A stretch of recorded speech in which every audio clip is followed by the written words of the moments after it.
Okay.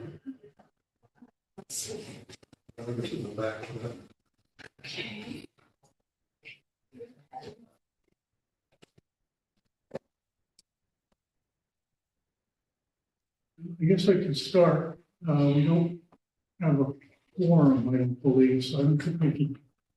There's an email from Gustavo. Yeah, that's the only one I've seen from anybody. We have no guests, so there's no public comment. Because you're officially here as the city. Officially here, Yes. So we won't treat you as a I guest. guess. No guest rights. You can comment.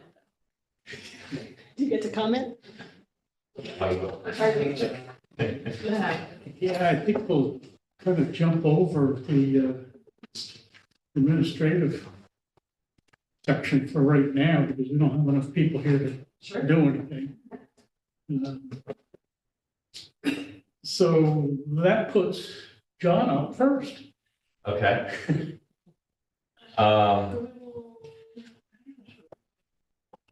I think it's of interest, yeah, if you know someone's on their way, I'd rather wait. Yeah, Gustavo's the only one that I know is coming. I heard nothing from, Would that make you a quorum? no, No. I don't think it does. Maybe four? We have four. 1, 2, 3, 6, 7. Yeah, 4 we give support. Forward, have a quorum. Yeah. And I have heard nothing from Elizabeth, Paul, or Brian. Here, Elizabeth's joining Zoom. Okay, and here's Paul. And there's Paul. Ah, We have a form, would you like to go back? But we could do, community safety concerns in Marina or sidewalk, 311 sidewalk first, if you'd like. What's that? Oh, the marriage is in the, yeah.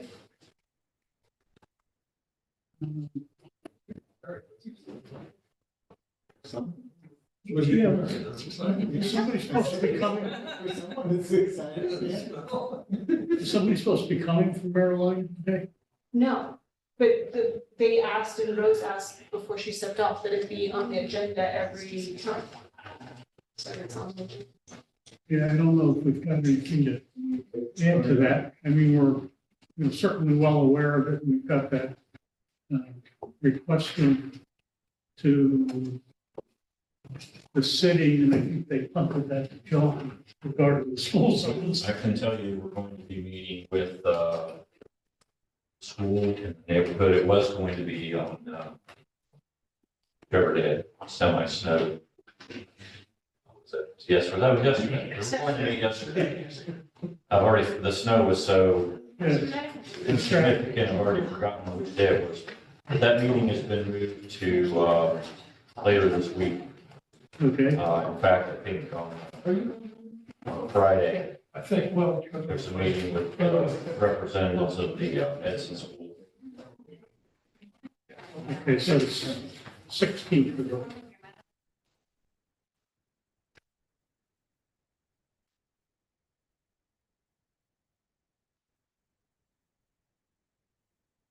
And I guess while we're talking about the schools, you had a chance to look at that school zone document that was, I think, forwarded to you by either the mayor or the common council or both. I've not seen a document. I know I'm under general direction to be looking at consistency of school zones around the city. I don't have any progress to report on it at this time. Okay. Yeah, that was basically what the document was a letter from this group. Yeah. Regarding the school zones. John, you may have a guess. Yes, we have a guest. I'm Nora Mackey, and live here in Kingston, married to Gustavo. Wanted to just come and listen in on the meeting and. Area. I don't know, is there anything else you want to say? Do you have any public comments or? Potentially, I mean, I don't know what's, I was gonna just like listen to the agenda for a little bit. And whether we might have comments. Okay, that works. Okay. I'm a guest. He's in an official capacity. Well, thanks. Wandering through. Um,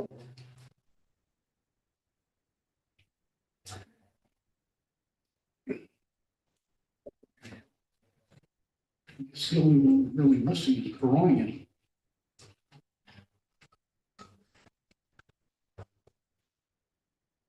If we jump back up to administration, It's up to you, Chair. we could do that, but then we'd have to ask some folks to leave for a while, wouldn't we? No, not necessarily, not unless you're gonna vote about Marion Conley. But electing officers isn't confidential. Okay. I wasn't sure about that. Well, just in the interest of John's time, maybe we should let him do his thing. We can come back to the ad and stuff. Sure. We don't want you hanging around here till 6 or 7 when we get going, you know? Okay, so I'm here, John Schulteis, city engineer, for those who don't already know me. I'm here to respond to the comments which you guys prepared back in September. Remember September? And I'll give a little presentation and then take any questions that the group has. So I'm gonna set up one of these here. I know you have at least one person on Zoom, but probably not going to benefit from this as much. Is it the same as what you emailed? It is, it is, yeah. So I'll just rewind a little bit to how we got to where we're at. This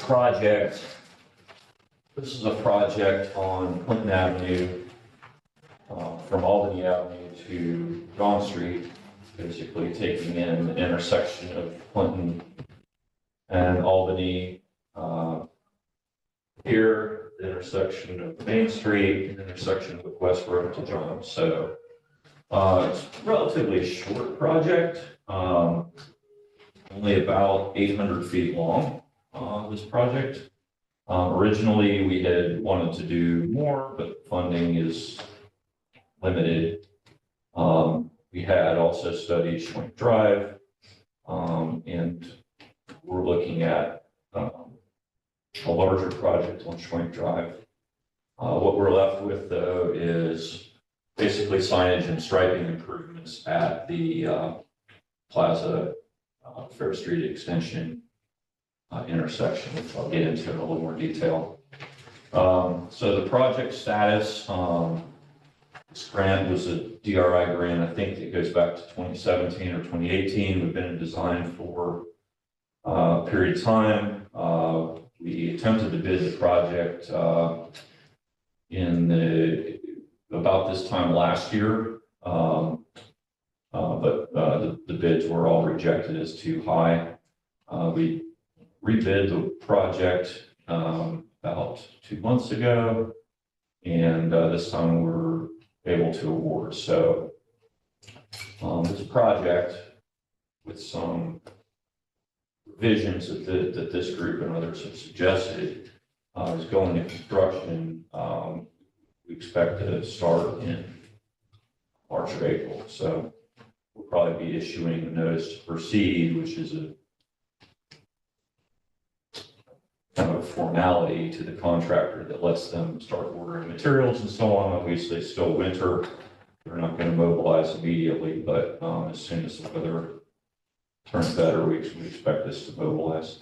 I'm also going to be doing a public information meeting about this on March 6th here at City Hall, probably in this room, although maybe in the council chambers if we think it's going to be crowded enough. That meeting is primarily just to answer people's questions about access to their business, access to their homes, pedestrian accommodations through the work zone, that sort of thing. So I think, Emily, you sent out this morning the response to comments that I drafted. I took each comment and prepared a response. In some cases, the response is grouped. I can go through these kind of in a general high level area, and then if there are some that you want to spend more time on, I'm happy to, drill into in as much detail as this group would like to get into. So, I think the way this is organized, there was a large concern for the Schwenk Drive Plaza intersection, which I know you're all sitting kind of far. And this is probably difficult to understand, but the thrust here was to narrow this, to reduce the crossing distance for the pedestrians, to improve sightlines, and we're going to accomplish that. You can probably even see it from near the back of the room with some modifications that extend even into Kingston Plaza. So we'll be working with the landowner there to reduce the exit lanes from 3 down to 2. That sets up what will function as a pedestrian refuge, helping to shorten that very long crossing there. In addition, this area of excess blacktop that includes part of the railroad crossing is being striped out. In addition, we're reducing through the use of paint, actually paint and curb here in the Schwenk on the westbound direction from 2 lanes down to 1. That has a further shortening effect on the crossing distance there. We also, on the eastbound approach on Schwenk, are implementing a lane drop. So Schwenk will be narrowed using striping from 2 lanes down to 1. 1 through lane, and then of course it does form a through right and left lane combination there. So all those things together are going to have the effect of shortening the crossing distances there. So I think that was the thrust of the comments, really sort of pages 1 through 3 here. Then getting into Clinton Avenue itself. So there was a lot of discussion about Clinton and Westbrook Lane. So one thing I've prepared to, you're welcome to come up and take a look at these in a minute. There was a lot of questions about how much can we tighten up some of the radius of the connection. So here's Clinton and Westbrook. There was considerable discussion of movement from Clinton on to Westbrook, right turn. So that's depicted. Here with the turning movements. So we have a WB40 design vehicle here, and looking at that, it does allow us to reduce that radius there somewhat. So that'll have an effect of reducing that pedestrian crossing distance. John, I'm sorry, what's a WD-40? WB40 is a 40-foot long 3-axle truck. So that's similar to city fire truck, to a local delivery truck, to waste hauler, those kinds of trucks. So that's one of the things that I know this body was looking for, was a reduction in that radius, which we were able to accomplish. That's reflected on the plan revision that you received. Sorry, is this like a before and after these? These sheets have the turning movements, so it's probably a little hard to see from where you're sitting, but these have the sweep of the vehicle. So we were able to reduce that curve radius at that location. The other one we were able to reduce somewhat was at John Street. For this movement, we actually, made a compromise here. We're willing to use a smaller 30-foot design vehicle here, and that set up that. So the crossing distance Westbrook and the crossing distance of John had been reduced. There was a lot of, I know that the council had a lot of questions about bike boxes, about pedestrian push buttons, I've addressed those with references in this response letter. There was a question about the type of detection we're going to use. It's video detection. It does detect bicyclists. So I know as a cyclist, there's certain traffic signals I can pull up to and light will turn for me, and then others that where it won't. So similar to, it's the same type of system that exists on Broadway. There's a single camera high in the air that gathers a fisheye view of the entire intersection. And as a vehicle, be it a motor vehicle, be it a bicycle, enters a certain zone, it detects and calls for the signal to change. Would that zone be marked for cyclists or it's just? The markings that we have are, no, there's no bike boxes because there's no way to properly place a bike box without a separate bicycle facility leading to it. That's depicted in the MUTCD color. There was a question here. Was there a question about the appropriateness of pedestrian push buttons? I responded to that. So, we believe from the nature of the pedestrian traffic that it is appropriate to use pedestrian push buttons here. There's also some confusion, I think, even among myself about the right turn on red prohibition. So currently in the code, right turn from Albany on Clinton is prohibited at certain hours, sort of the midday hours. With this project, that right turn on red will be prohibited at all hours, which I think is an improvement. So that's, I know this group had concerns about that. So One question about that. I noticed that when you're driving Albany and you're making a right, mhm, and the cars coming from the plaza have a left mhm, green, mhm. these cars have a red. I don't remember. Correct, yes. That's hard to see on Yep. the, at least for me. So this new signal will incorporate, at the time that a left arrow is being shown here, a green right arrow will be shown here, but it will be signed for no right turn on red. Yeah. So, and then the pedestrian movements will obviously have to happen at a phase where neither of those things is occurring. There was questions about, what can we achieve on Westbrook Lane itself? And, I liked, there was an idea, I think you had, John, to turn it into effectively a greenway or Yield Street or something along those lines, which I think is great. It's just- That was Gustavo's. Okay, yeah, unfortunately, it's just outside of the scope of this project, but I did put in here, and this is towards the end of my response letter, we've applied for a NISDOT TAP grant.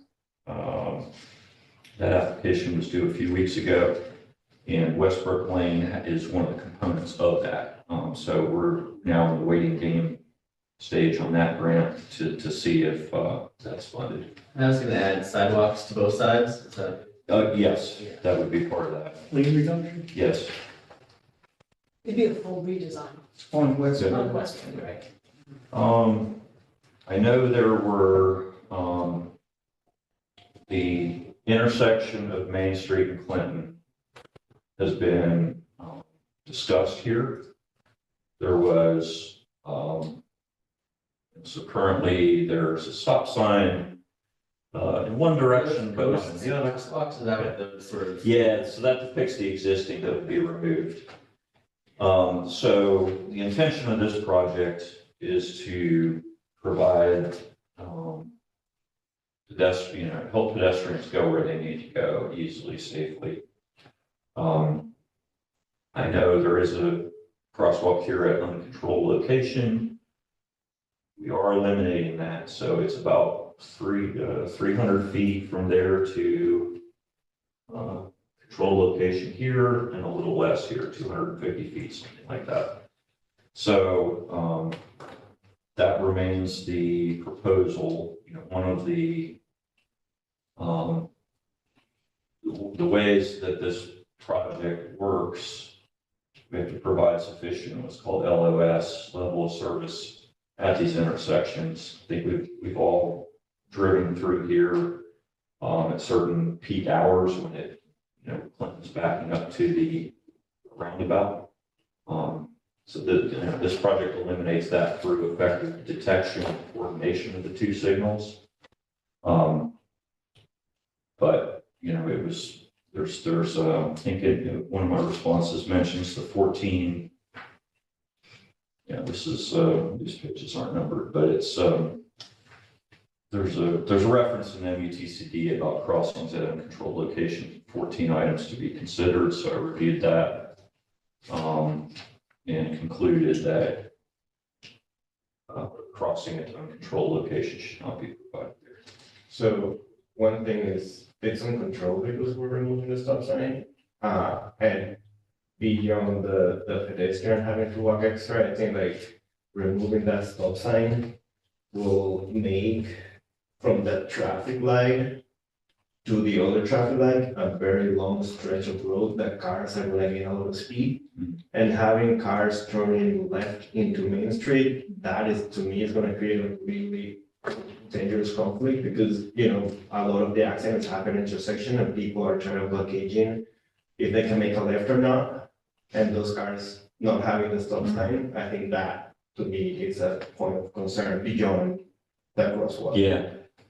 Well, I don't know if we can pull up that MUTCD section if you want to look through the 14 items, but that's what I did. One of the factors here is that, and I think I mentioned it, that could change in the future. If there's some, really cool nightclub or restaurant or something here with people coming and going, we're gonna change that up. Yeah, but my comment is beyond pedestrian access. It's like just thinking about cars. That they're gonna be crashes in there. And the thing that I think about is that with nothing there, people cross wherever, but at least if you have even an uncontrolled crossing, at least it gives people sort of a focus area so that cars will sort of expect them a bit more. Mhm. I just think on that stretch, people just go whatever, and I don't know. I think people, it'll take a while, but they'll start to understand that they've got good crossing options at the lights. So that gets you down to the people that are in the few residents along there and the few businesses that might want to cross between the lights. Everybody else is really accommodated at the controlled intersections. Saw Ella's hand and Claudette's. Oh, yeah, I was just gonna, well, actually, I had a question. I agree with Gustavo that I think it's more about the speed that the cars would gain in that section, but I also wanted to ask, what is the level of service that you need to provide and why? Who requires that? Yeah, so a lot of municipalities will adopt a minimum level of service. I'm not aware that Kingston has done so. But something like level of service C, and these are, there's A through F, so it's kind of similar to in school when you want to, get at least a C average to be promoted to the next grade. But when the level of service drops below C, I guess, it has immediate problems. We would become under pressure to do something about that, and that would, in this case, we know we have level of service like D and F, D and E sometimes from this intersection. And when that happens, we're now affecting traffic in the roundabout. And so what we found with this is you want to provide the best level of service you can. In this case, we're going to achieve like a B at this intersection in the afternoon peak hour. And that's, while still accommodating the pedestrian phases, stopping the right turns on red, those things. So. Why do we Sorry, care? Sorry, Claudette. Oh, thanks. I just want to say, as, a person with limited vision, I really just cannot support uncontrolled intersections, and I understand that people talk about convenience, but the little extra distance that you walk to have a controlled intersection, as a visually impaired person, an uncontrolled intersection is useless to me, because I can't tell whether the cars are going to see me. And therefore, I could be in the middle of a very bad situation. So I definitely support you moving an uncontrolled walkway, intersection, whatever, to a controlled intersection with either ped heads or whatever, so that it makes it easier for people to, with impairments, to get across. So I will always be the voice to say, I don't really care about the convenience of somebody coming to a bar or a coffee shop. I really just want the person to be able to cross at a controlled, safe Right. intersection. Well, thanks, yeah, and of course, these pedestrian push buttons will include the audible technologies and all those modern features that don't exist there today. So, No, I just wanted to do a quick follow-up on Claudette's comment. At the intersections where you have the tactile strips, is there some kind of a standard in terms of orientation?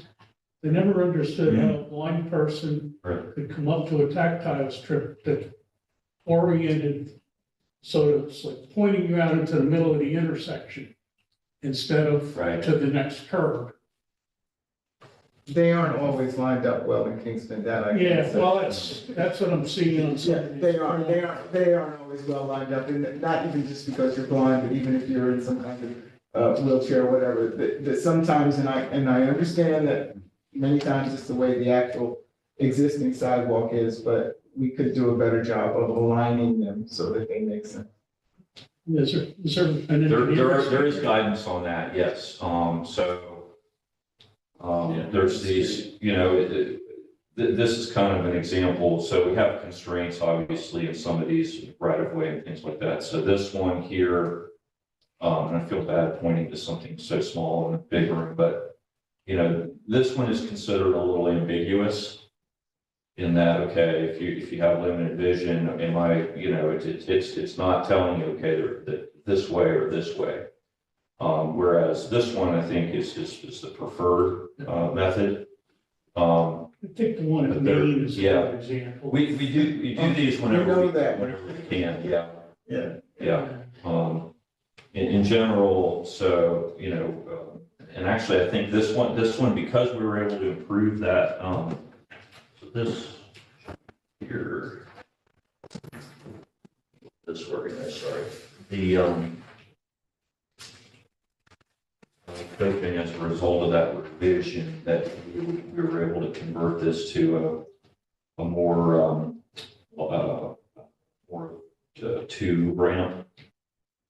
two ramps that would fix that issue. Yeah, It looks like that hasn't happened yet, but there's still a chance. I can comment on that and see if that can be. yeah, the one at Maine, I Yeah. thought was troublesome because Yeah, agreed, yeah. We have a severe constraint right here with this, the corner of this building and the need to provide them with steps into their building. yeah, the one on the yeah. other corner by the Yeah, Rathskeller, is that what's in here? I forgot. this is the Rupco building, the, Rockville, yeah, Kirkwood. purple. Yeah. That one is pointing out into an intersection. Yeah, agreed. We'll take a further look at that. All of these, just in our experience, these programs are something we look at very closely during construction. So at the form board stage, they call us and because they don't want to do it twice. Right. We'll come out with a smart level, get the grades right and orient it as best as possible. So I used to say with these curb ramps, with construction in general, oh, we're not building a piano, but you get into these curb ramps, you almost are, because they'll pass or fail on an eighth of an inch. Right, and with the Yeah. tactile strips. Yeah. I saw our guest's hands up. Yeah, I have a question. Okay, so about the controlled intersections, I mean, what we're doing is basically just removing an intersection, like a existing controlled intersection, right, at Main? Because those are two crosswalks now. with stop Well, signs. so those are I- being removed. So the term uncontrolled intersection refers to any intersection that's not fully controlled by either stop signs or a traffic signal. And right now, that is a controlled intersection, But it's not fully, because the stop Oh, sign it's left, only exists in left, one yes, direction. right away, Yeah, right. so this is an uncontrolled location. And I have two questions about the pedestrian crossings at both intersections. So, you said that there will be a push button. Will any of the lights, like, on Broadway right now, in the bike lane, the green for the bike comes on by default when the lights change, but there's no pedestrian crossing that comes on by default. It only comes on when you push the button. Will any of these show the pedestrian walk sign by default? No, when the not by lights change? default, it requires a button push. And why is that? It's due to the nature of the pedestrian traffic being not continuous.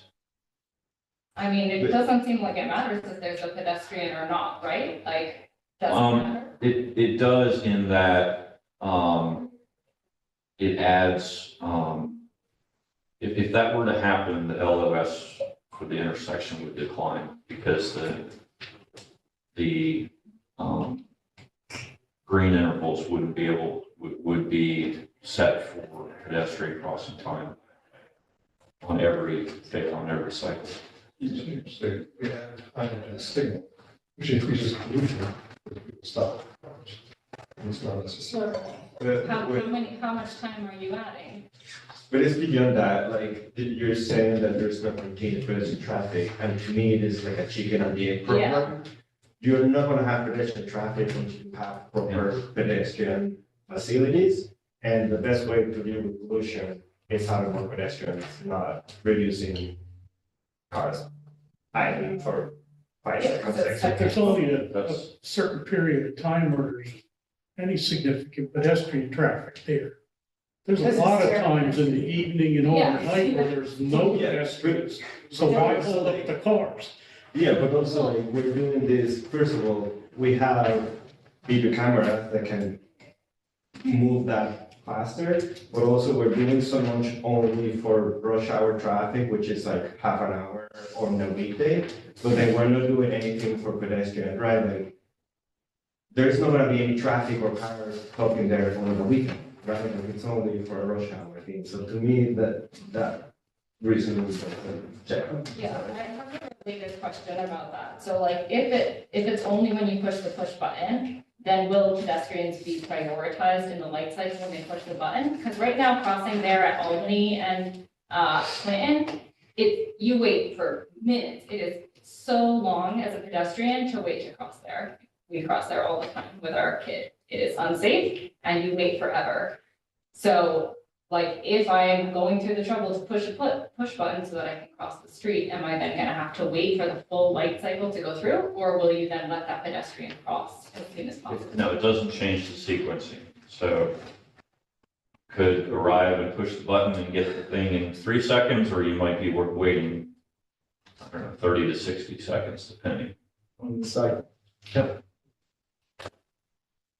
can I just ask why that is? Like, is that something that we can change? Why that is?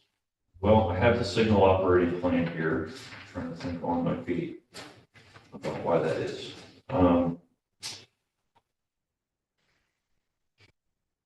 I'll get back to you. I understand the question. Yeah, I And, think and just, my, yeah, I'll just add to, like, if the nature, yeah, it is chicken and egg. yeah, Like, to say, if we make this thing super pedestrian friendly, if you build it, they will come, right? yeah.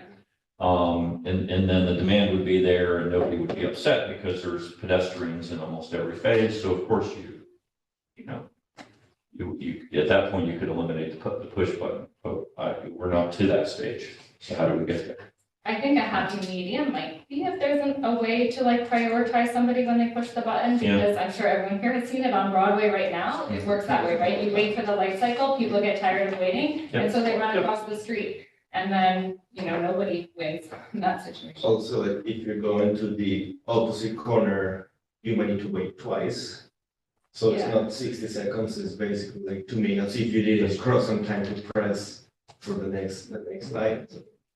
Yeah, and that is, and I mean, now that this, well, I guess, there was a bus stop there at the park, and then it's so if you're taking a bus that goes from the plaza there, that's like the only bus stop that you can take, right? Well, we looked into bus stops on this route. There are no fixed bus stops on Yeah. Clinton. It came up because apparently you can do flag stop here at Maine. And apparently people do. Yeah, there's no fixed bus stop on Clinton in the project limits. There should be. Kristen, did you hand us up next?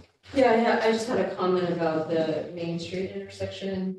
Kind of following up on what some others were saying, about potential for crashes. I actually think this new configuration is better. I'm actually at that intersection almost every day now, working at the county building and crossing and going to the Midtown Linear Park a lot. So I see a lot of what's going on there. So I think this would be it makes a lot of sense for me to walk down to Westbrook and cross there instead. I don't like crossing that intersection very much now, even though it's partially controlled. I do think that there could be issues for the first 6 months, that transition period, so having a really good transition plan that's advising the cars, new change here, and also advising the pedestrians, like letting the pedestrians know they should walk all the way to the new crossings. I think would help. And I think that that's the period of time when it's most likely for crashes to happen, when there's new infrastructure. John, could you tell me, I think was next in line? Oh, Thanks. I never saw a hand How up. can we get away from this approach? We're not, I mean, we gear things towards, we consider the tourists and the people who are coming in out of Kingston because it's a county seat when we fund trails and such. And the way that we fund the bus, we've got a Bel Air bus now, we don't have a grocery bus on the weekends. But then when we're planning for walking around, we're thinking that it's only people who are gonna be here and learn the system. People come into Kingston, they visit Kingston, they don't learn the route ahead of time. And the thing about driving in a car, you can put it in your GPS of how you go. But when you're walking, you're not told in any sort of app, oh, be careful, you're not gonna be able to take a left there. So plan ahead to walk that 100 extra feet. Or you either have to then walk 100 extra feet in each direction to then cross the street, or plan ahead somehow magically, or know the route. It's not reasonable. How can we stop this? This is not a reasonable way to plan in a city with level of service for vehicular cars first. I know that this is all sort of connected to the Kingstonian and the roundabout and fixing those messes. But like, here we are.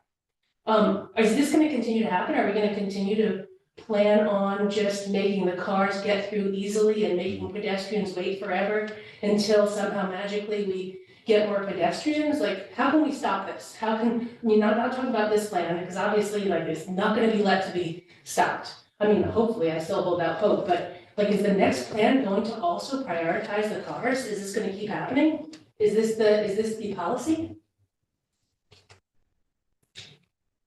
John, if I can chime in. Before you do, I'll just say one thing that's unfortunate. Any three-way intersection like this is gonna have challenges. Because now a lot of Midtown Kingston is on a grid, right? And it's pretty natural in those locations to expect an all-way stop.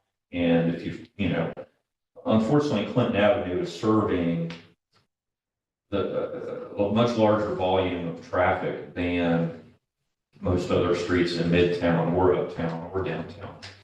And it's not quite an arterial, but there's a certain amount of people that need to drive here. There's no parallel route somewhere else. There is. Well, Going to like Chandler, I think I made that, Google Maps estimation duration. Yeah. Like, it will take you the same amount of time now, so well, there is an alternative route. But we're gonna inconvenience somebody. It should be the cars. So it is, you know, a three-legged intersection is kind of at a, you know, I'm sure you might suggest, oh, make it a one-way stop.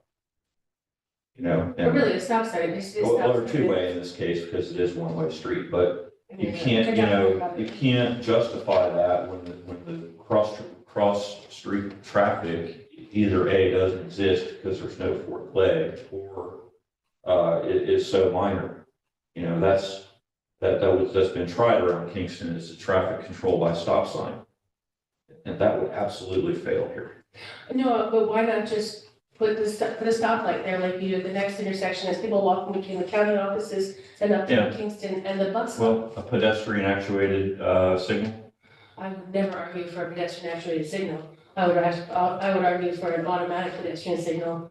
But a traffic, fully automated Well, traffic yeah. signal. I mean, everything that we do is a compromise, and it has to fit into the existing fabric of Kingston that's evolved. Isn't the compromise already, people in the cars they already have that compromise, they Yeah, already but got a car. I mean, there's geographical constraints that are gonna put a certain number of people walking and driving and biking and using the bus on this route. They have to be accommodated. I mean, and if I fail to do that, we could build this on a Tuesday and be undoing it on a Wednesday. But aren't you not Yeah. accommodating the pedestrians who are walking from uptown over to Kingston Plaza and asking them, or walking around and just, you know, the visitors who are walking around and not knowing ahead of time where they're gonna cross? Aren't you just simply not accommodating the elderly people who are going from the residences over there and wanna go to the coffee shop and they don't decide until they're walking over there because they're just taking a stroll? I mean, people in the cars, it's not a big deal, but it is actually a huge deal for pedestrians.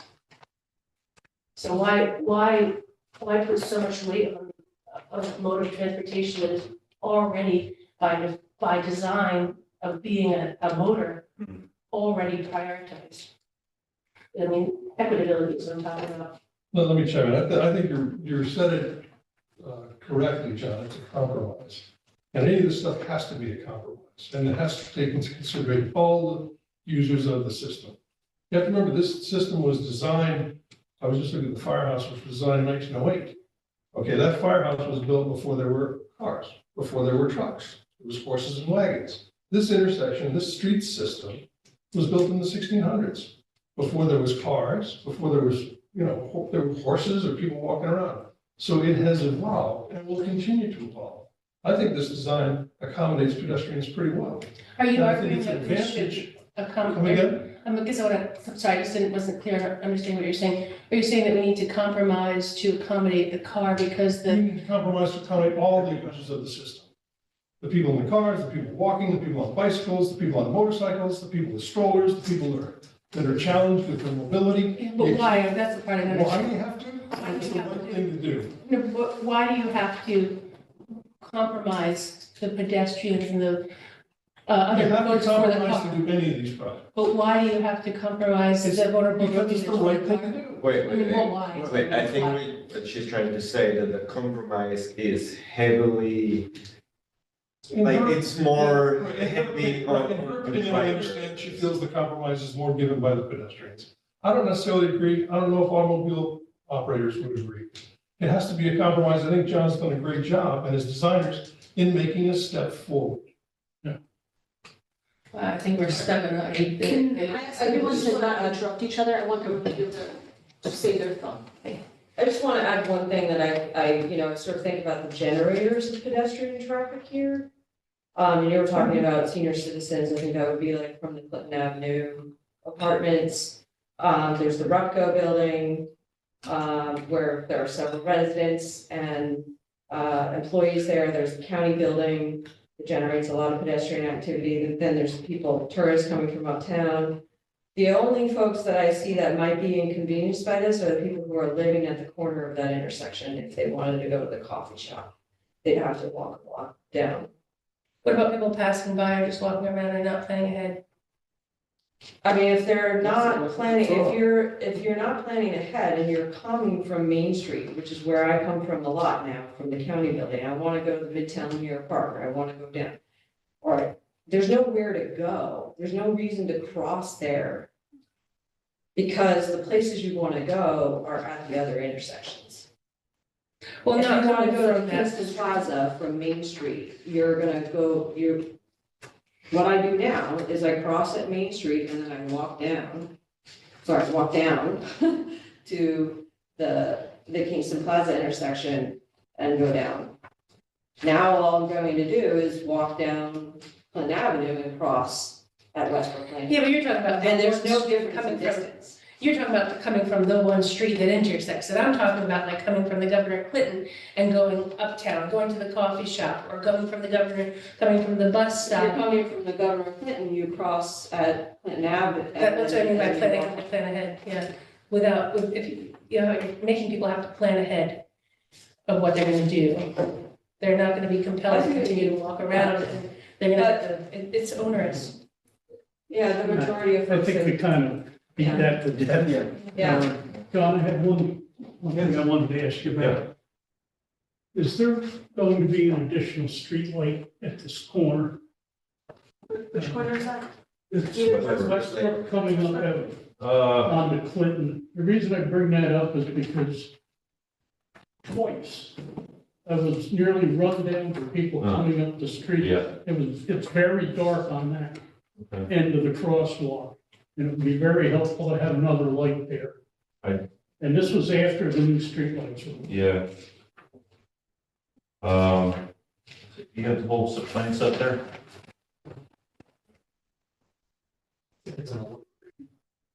So I'll answer that shortly. Okay. Is this Clinton and Westbrook we're looking at right now? What's that? Is this Clinton and Westbrook we're looking at now? I can't see the thing. I'm looking at the documents. North corner. Clinton and Westbrook. Okay, great, thanks. If it's dark, yes, we'll fix it. Yeah, the west end of that crosswalk is very dark. The east end of it's fine. I will answer that for you. It may take me I may not have the answer with me, but I will get that answer for you. Yeah. Can I just ask, is there anything that could be done to just prevent people from speeding down Clinton? Because I'm just worried that it's gonna be all these lights, people catch the green lights, they're gonna be. Yeah. So we've narrowed the lane widths down, so there's considerable narrowing happening here. This intersection is being made visually compact with the That can be red. red paint, yep, correct, red paint, so, I think it, it has to do as well with the interconnection of the signals, so there'll be some, probably as you round the bend here, what you're gonna see in the distance is gonna be red here, and then as you approach at a legal speed, it may either turn green or you may wait a few seconds here, so. What's the design speed of the signals? It'll probably be set for 25 an hour. Street trees? Will it be street trees? Yes, there are trees in this design. Is this gonna be all reclaimed from the parking lot there, from the lot, or whatever? Right now.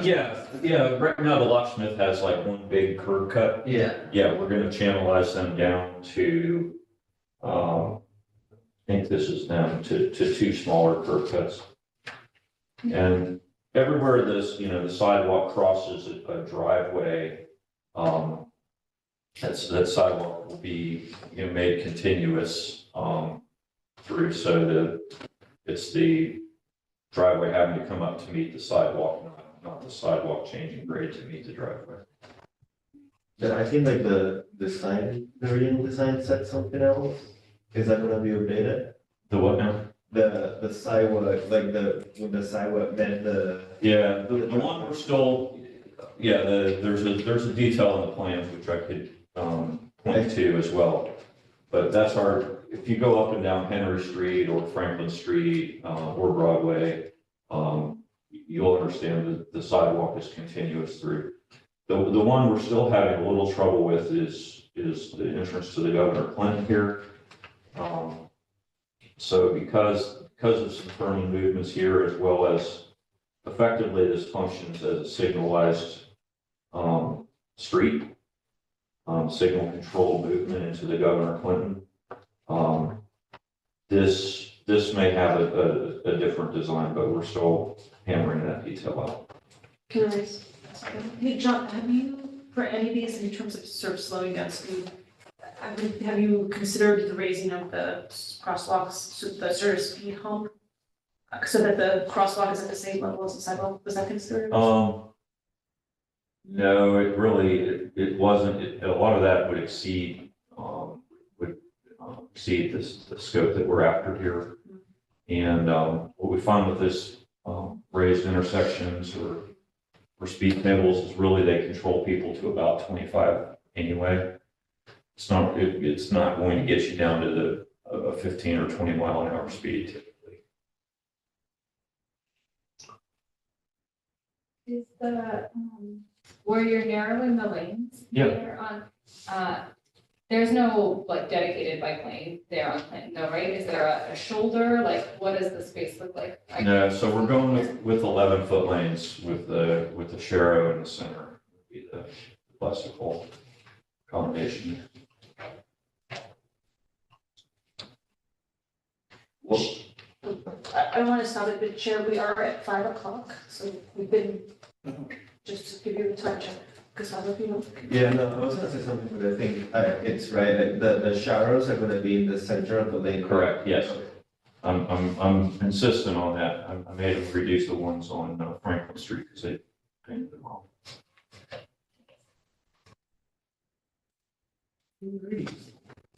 I guess we can wrap this up. Okay, so, yeah, It's cleared up a lot of questions. yeah, I have a few things to check on.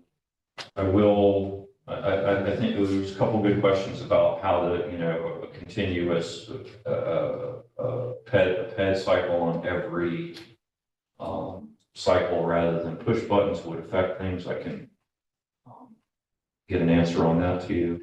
And Sorry, just quickly, we talked about Schwing Drive at the beginning and I kind of forgot about. So is the project to redo it, that's kind of, the funding is in the works for that or? unfortunately, let's see, no, there's no open grant application on Schwink.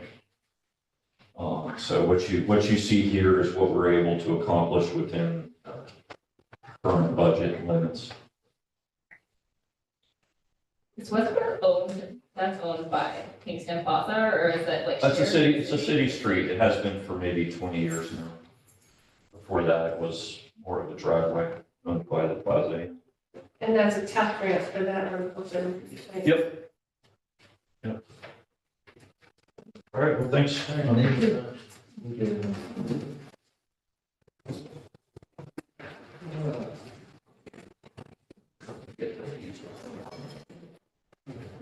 What are we gonna do for the last half hour?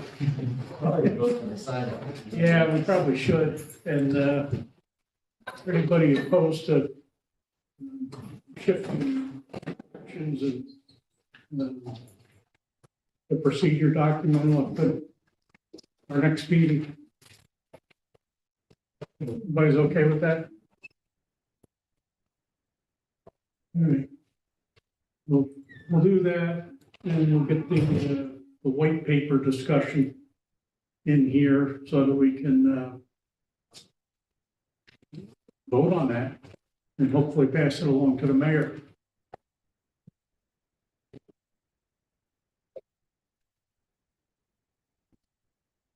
So there were a couple of comments that I recall. One was about adding a link to something. What was that link again? Yeah, on the final table, like those tables at the end, there were a couple that didn't have any reference, but those reference were to PDF that we have. It's not actually like a website. I think if you keep going down. Yeah, like. if you There keep were, going down- so a lot of them had links. Yeah, There's most of just a them couple, have, yeah. but there's a couple that we just have a PDF in our drive. So I thought it might be useful to have a link, but it's gonna be hard to do.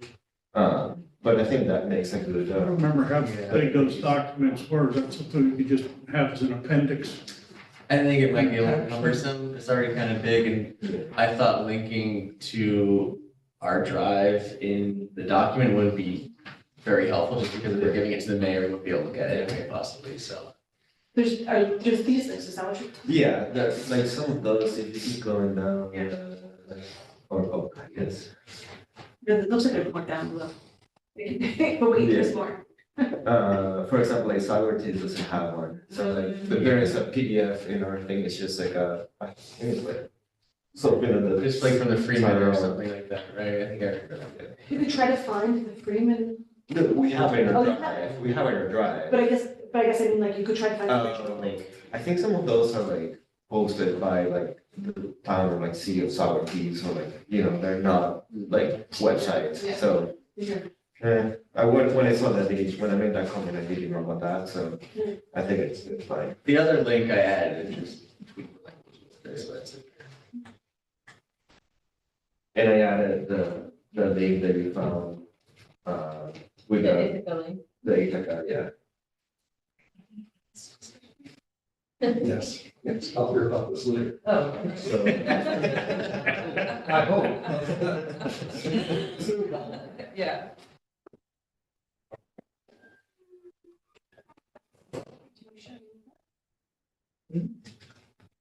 Sort of talking to myself, like, do you want me to share the document, or do you want to, let me know? what you Yeah, guys- well, so I guess the question is, for instance, Ella wasn't here during these discussions, so how do we wanna, I think everyone else more or less was.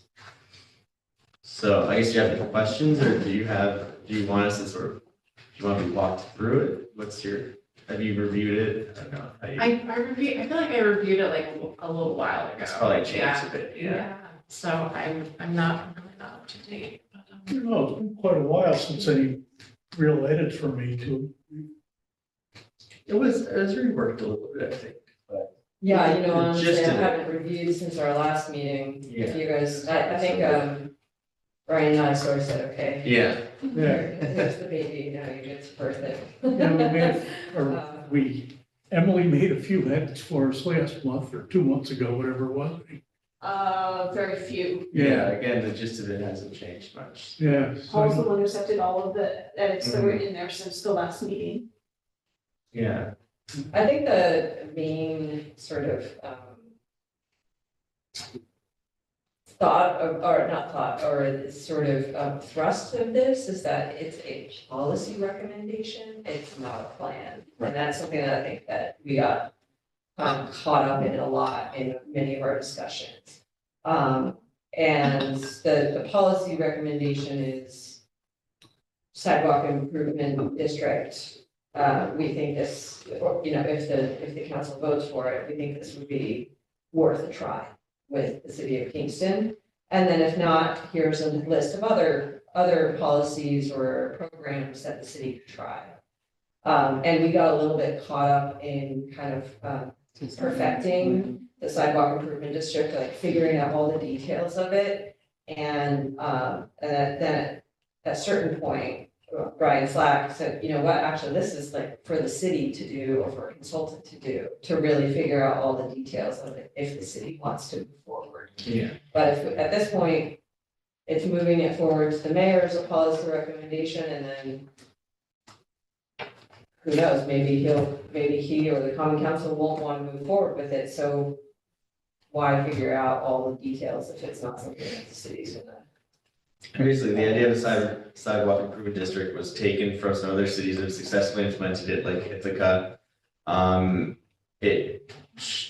Basically, so it would be a fee that property owners in Kingston would pay annually.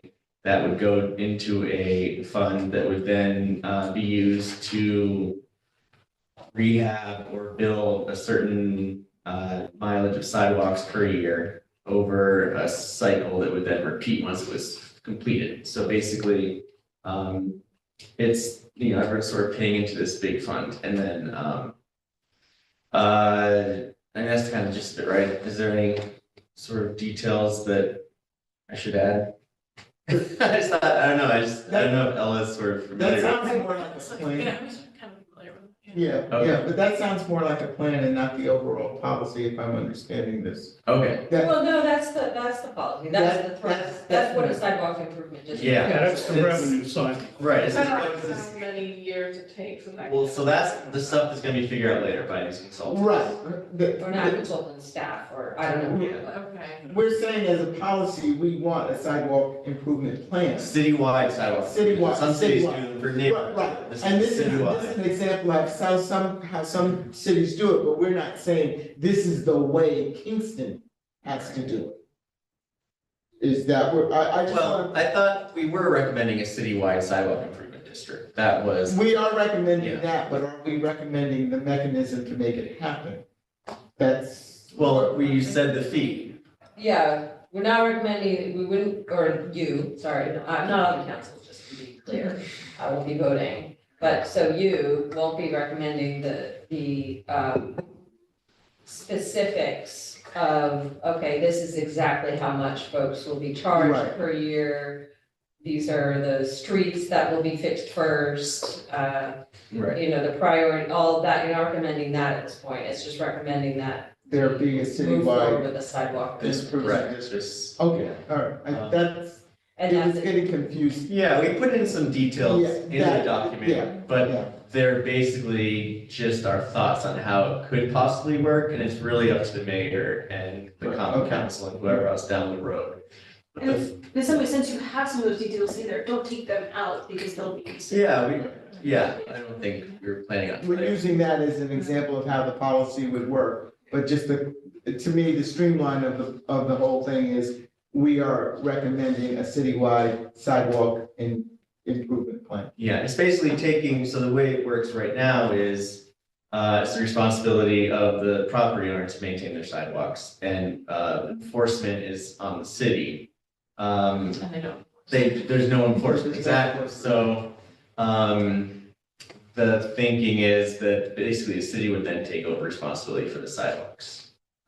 Through this annual sort of work that's done presumably every spring or summer, they'll do an X amount of sidewalks a year. And then they'll move on, and next year they'll do another chunk of sidewalks, and the thought was they do it in a sort of like priority area, working outwards, maybe start in, Central business. yeah, like along Broadway or whatever, or other central business areas, and then sort of eventually, after X number of years, the whole city will be done, and then you'll go back and start again, and the sidewalks are all Because every trash. time we do them all over again. Yeah, this is a long-term This is a- project, and so by the time you're finished. Yeah. Yeah, it's like painting the Brooklyn Bridge, they always say they basically just. Or the go George and Washington, start. they never stop anything, it's always. Don't remember, like, you said that. Excuse me. Hello? Emily? I don't think you saw I was raising my hand. Yeah, I didn't have that screen on my computer. Okay. So we're suggesting to the mayor, and then if the common council, who's going to be creating the plan? Well, that's the question, is that what if once you suggest this to the mayor, I mean, he or the common council need to decide they want to move forward with it. And if it then has to go to referendum. The city has, all of the voters have to vote on it. And so I think if it's going to referendum, then this council is going to have to do a lot of educational work.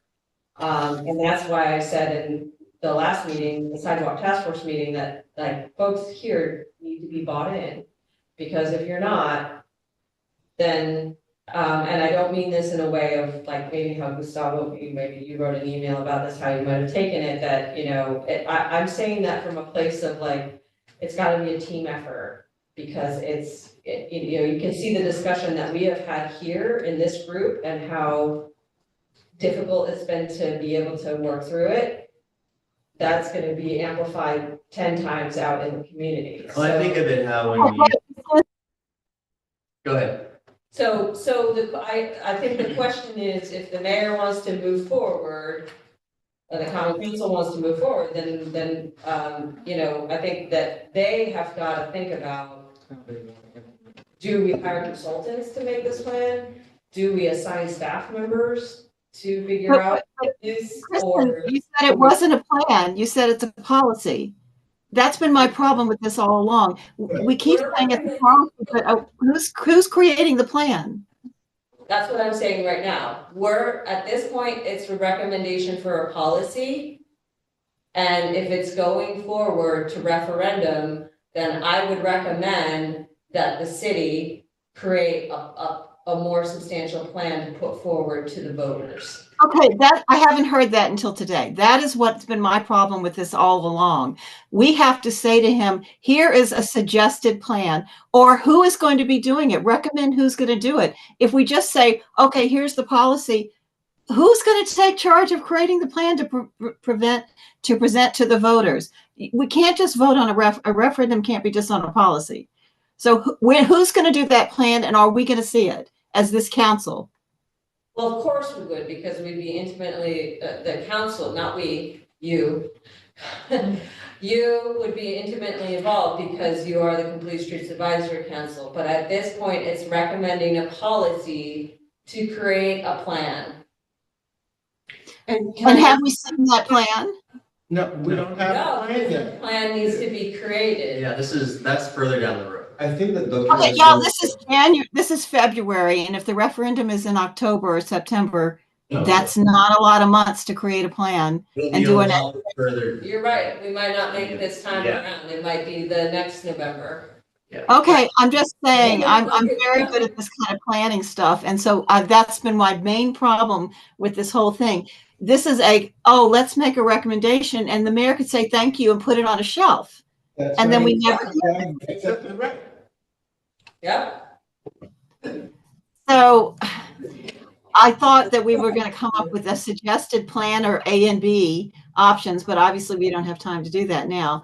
Anyway, so that's, A I've said my suggested piece. plan, it would take an immense amount of resources that. Yeah. Brian, who helped worked on this policy paper, does not have the resources to do right well, now. we're not staff. If he's deciding to do this, then he needs to assign his departments to come up with the plan. If the city is going to propose this, the city has to come up with the plan, not volunteers who are on a council who don't have the education of transportation and engineering and all those different. Step process. This is the first step. We have to come up with a suggestion. The mayor then, he'll decide if he even wants to. If he go wants forward the with it. policy, So, if he wants to go you don't want forward. to put the cart too far ahead, or the horse too far ahead, or the cart ahead of the horse, whatever. This is our first step in a many step process. Presumably many steps, I would guess, from the cities and government standpoint. Exactly, I think we're on the same page, Elizabeth. I think we are. I think you're saying the same thing that we're saying. Okay, I just want to hear it because, again, I think if we just say, "Oh, here's our ideas, here's the policy, here's what we've come up with," and then he could come back and say, "Well, where's the plan? How can I go further with this?" I don't know if he's going to do that. I'm always looking at A and B things. Well, A is this and B is that. So if he says, "Oh, great," then he comes back and says, "Oh, well, okay, then are y'all going to write the plan?" Again, I'm being devil's advocate here because you never know what's going to happen, and we need to be prepared. He might say that, he might say, I don't have staff or the capacity Yeah. to put together this plan, we don't have money. He could say that, say, Complete Streets Advisory Council, can you develop a plan as volunteers? He could, or he could say, I'm going to assign XYZ staff, or I'm going to find money for XYZ consultants to. make this Sidewalks plan. are. Can I Yeah. remind everyone, I think the plan was that you would all decide if this is the direction you want to go, and then you were going to invite the mayor to the next meeting to sort of have a discussion with him about it. So a little bit of what you're talking about might be thought out a little bit more next time with the mayor. Yeah, Oh, that's a good idea. I like that. I didn't realize that was the next step. Thank you. So we're still gonna vote on whether or not to move forward with this paper to present to the mayor. Yes. So do we need a motion at this point? I would say yes. I move that we accept the paper with all its various amendments. It's actually pretty clean now. Okay. All of it's not very Okay, all There's right. no, it's really. So that we accept this white paper as written and we present it to the mayor. Is it our next meeting that we plan on doing this? It can be, you decide. To be decided. Don't fix it to me. Yeah, schedule it. Yeah. Okay, as soon as the mayor, when it fits into the mayor's schedule, I guess? Yeah. Okay. That's And my then motion. Emily is in contact with them all the time anyway, so we can figure out a time that works for everybody. Sure. I second that. Would call for. That's where I was going. Sorry, Yeah. sorry, I don't mean to- Motion on the floor to accept the white paper as written and edited. All in favor? Aye. Elizabeth? I thought I couldn't vote because I wasn't there in person. You can. Okay. Okay, yes, I vote for it. Yes, thank you. Anybody opposed? All right, so we will move forward with this. Find a time where we'll get the mayor. And thank you for coming, Christian. I'd like to say thank you to Kristen and Brian. I know Brian's not here for the incredible amount of work you did and all of your expertise, which I've been in awe of in all of these meetings and the meetings I attended before I became a member. I think you were fabulous, both of you. Thank you, Brian. I'll say thank you, but mostly for Brian, because he did the He lion's did. share. I did a lot of this. We did it. It was about 10 years ago when we started the sidewalk. Yeah, that line share, go- my line share was a long time ago. Yeah. Yeah. Quick question, about the sidewalk, like, when you do the sidewalk improvement district, could those sidewalk updates still be made as part of like other work the city is doing, like when they redo Clinton Avenue, it would still get incorporated in that like capital project, it doesn't like impact.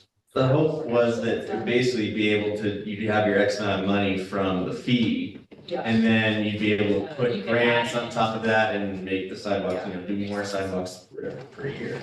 Can I ask a question about it? Ithaca, I know that one of the primary reasons that they did it was because they got Cornell, and so they couldn't tax Cornell, so it was a nonprofit, so it was a mechanism to be able to get money, from more sources to pay for sidewalks. And I don't know if I feel like it somehow explained to me during the meetings, the early ones when they were open, of why we wouldn't just put this with our general fund and fund it the way we do streets, and I can't remember what that was. Well, there's a couple of issues. One is there's a lot of property in Kingston that is tax exempt. And if you do a sidewalk district like this, you could still have the fees. And the other issue is if it's in the general budget, it's subject to the political whims of whoever's running the city at the time. Where if it's set up as a district on the side with its own funding source, then it's not subject to the political winds as they blow. So it's sort of like the library and the school system in that? Exactly. Exactly. So it's more of a sure thing to go through the referendum process. And is there any way that the mayor could do something like, say, the sidewalks have to have, we need to make sure that the sidewalks each year are double the funding of the streets? Like, because we're gonna have a lot of catching up to do, we don't have a lot of catching up to do with the streets. We can't be waiting like decades for this to catch up, it's an urgent situation. So like something in the language, I would hope that it would be the minimum amount that we are spending, that we are bringing in each year has to be, 2 times the amount that we are spending on in the budget for. I don't think you would ever get that through. I think 10 years ago I would, but now. No, I don't think you would get it through now because every general fund budget is subject to all kinds of Look how much cuts. you spend on the police. Yeah, well, I mean, I hear what you're saying, but as a former director, I can tell you, you really want this to be outside of the city's general fund. and because you have better control of what's happening, how you're going to get your sidewalks done. If you put it in the general fund, it is really subject to the political whims of Well, what's. I wasn't saying put it in the general fund, I was saying like in the actual language of the Still sidewalk. would, you still. A minimum amount that I mean, I think it's very important that it really has to be put forward as something that is more important to But fund where is than the money streets. coming from? So the money would have to come, if you say in this that the city would have to match it by a certain amount. No, not the city match it by a certain amount, I mean, that the amount, because it's gonna have to be in the language of it, of how much the fee is that's being charged. Right. And it's gonna have to change in a regular basis to go with inflation and the cost of doing the sidewalks. So in the language of the referendum for the sidewalk district, something in there that the funding has to be at a minimum, something that is showing that it's as much or probably, or hopefully more, as much of a priority, so therefore needs to be a lot more funding because it's so far behind streets. Because it's catching up. Streets have been maintained throughout. We can't be waiting decades to fix this situation. So just something where it's gonna be a good faith effort to actually catch up with the streets. Something that says, it must always exceed what the yearly budget is for streets, including federal funding, something like that. It's a thought. I think that will be part of the. The plan. The next step. It's a thought, I And it's- mean, And the street improvements are typically run at about a 35-year cycle anyway. But we're so far behind. I mean, it's. Yeah, to catch up, the thing is what you're saying, I think, will increase the fee. Yeah. And that's where it gets, and that fee is translated to property owners. And so what's an acceptable, reasonable fee that folks are willing to pay? And, the last iteration that we did, I don't know, about 6 years ago, or whatever, we planned for a 3-mile sidewalk a year with just the sidewalk improvements. Then you could add on grant funds, you go a little bit faster. But I think the expectation to catch up, in a short period of time, 10 years or something, is to the streets that's gonna be dicey because that will increase the cost to the property owner. it's also difficult to program in that much. I think with the size of this, Yeah, is speed like primarily a question of funding, like more funds will always equal more speed, or is there something in Yes. which that maxes out because of like access to labor contractors? Yeah, no, actually, you bring up a really good point. So I equate mostly speed with access to funding, but you also could not tear up, 30 miles of sidewalk. Yeah. Like administratively, people jump off. 3 miles is actually very. Yeah. To think that you're gonna get 3 miles done every calendar year, to try and do more, it would be a mess. On the way. It really would be. Yeah, can I bring, do you have 5 more minutes? Can I just bring up a few administrative matters for you to think about for next time? So, we've got an application, Marion Connolly Blair. I sent her, is it all right with everyone? I sent the draft rules of procedure because we have no real other way other than the website for people to get an understanding of what this group does. So I've sent that, but please let me know if you prefer that I don't. And that to me brings up other questions to consider in the future, which is like an intake process for this group, what kind of information you'd like to send to people, what's on the website, if it needs to be updated. And then, John, you brought up over email, we don't mind if I bring that up now. Thinking about what types of skills or things that you would like to have for the people who join this board.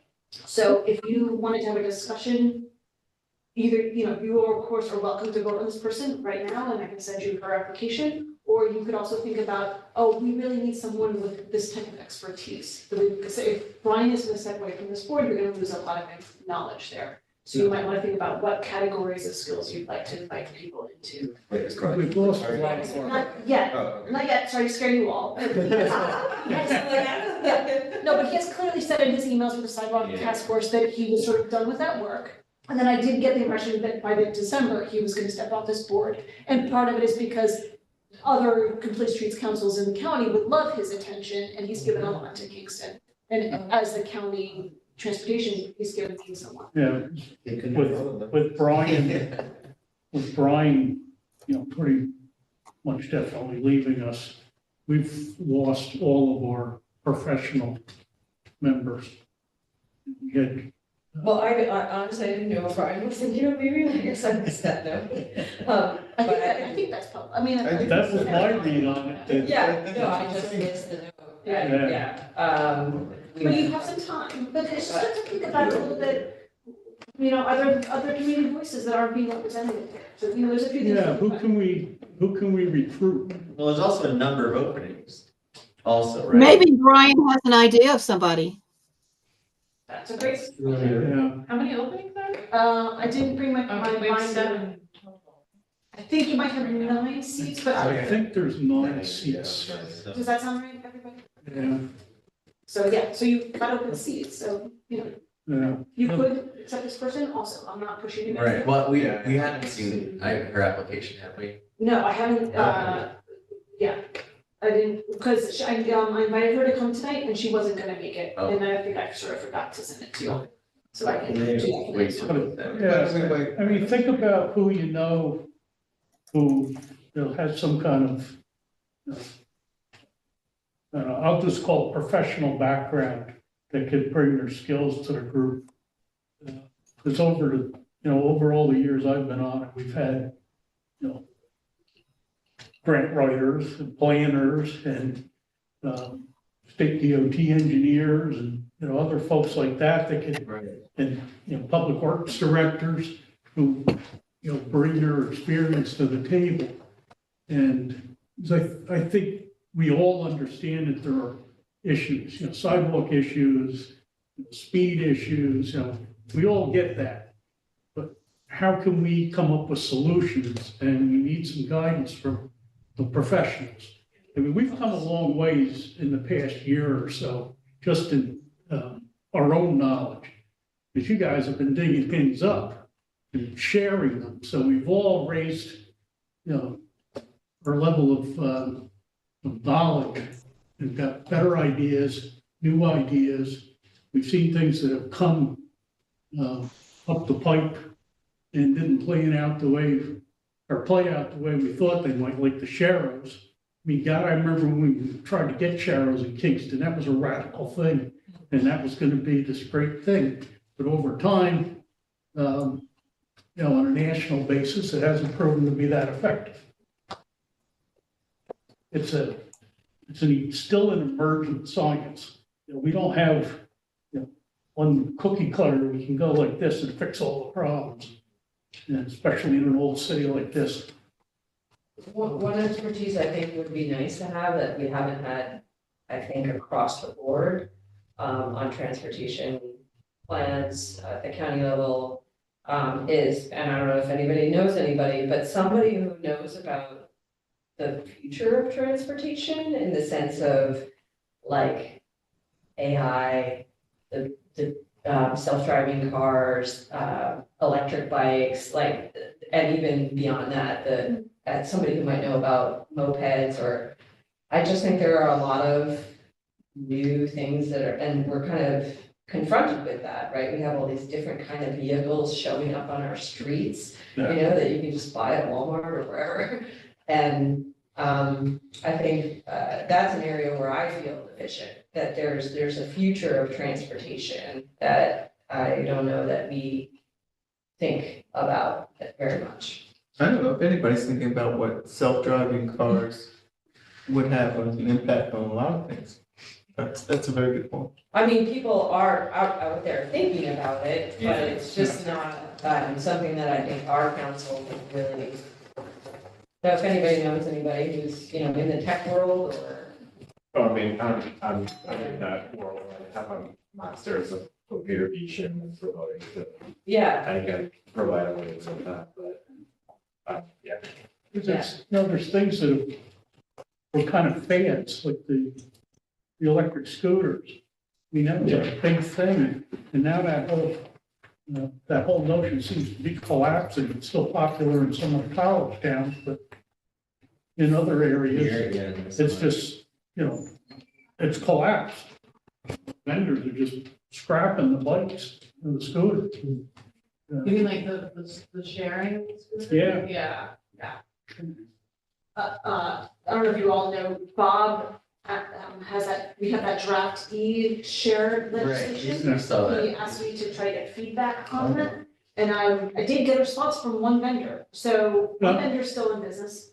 They do bikes and scooters. Yeah, there's electric scooters, so, they had some great feedback, so I'm gonna put that together and send it to Bob, and then hopefully he'll come back to you. I forgot his name. Kevin Smith's contact. Did he respond? He responded, I sent it to him, haven't heard back. We also, Biking? gosh, I'm blanking. The person that got back to me was from Lime Scooters. And also, I have not heard back yet, but, a lot of information, really need to try and make it fast. So my department has a grant called Creating Healthy Schools and Communities. It's a DOH grant, with which there are some physical activity stuff that I've been doing. Through that grant, we've been getting a lot of technical assistance, and Dan Sarasi, who is from, blanking from which organization, but I submitted a request for technical assistance to review that draft legislation. I have not heard back from him yet, but I'm hopeful that we'll get some expertise that will look at it. That was. Okay.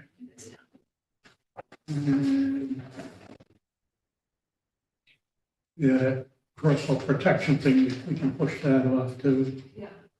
the 311. It's not about, 311. That we can push Did you off. email that? Yeah. Did you email that to us, the crop protection? There's a link, Find out if the mayor, yeah. if I guess if you can come to our next meeting. That was If not, we can. it's actually move it around, I guess. an opinion piece in USA Today, and it raised a lot of interesting ideas.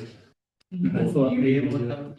Yeah, I'll we come might until want the sidewalks might are done want and it's the dead mayor or not. try to push Or some not dead. state federal reps. All right. I mean, I'll stay if it doesn't die. Yeah. Maybe we don't want to touch it. Hey, Chair, let's officially end it. We can say goodbye to Elizabeth against stop Yes. saying it. There's no objections, call the meeting to a close. Thank you. Bye, guys. Uh, See you next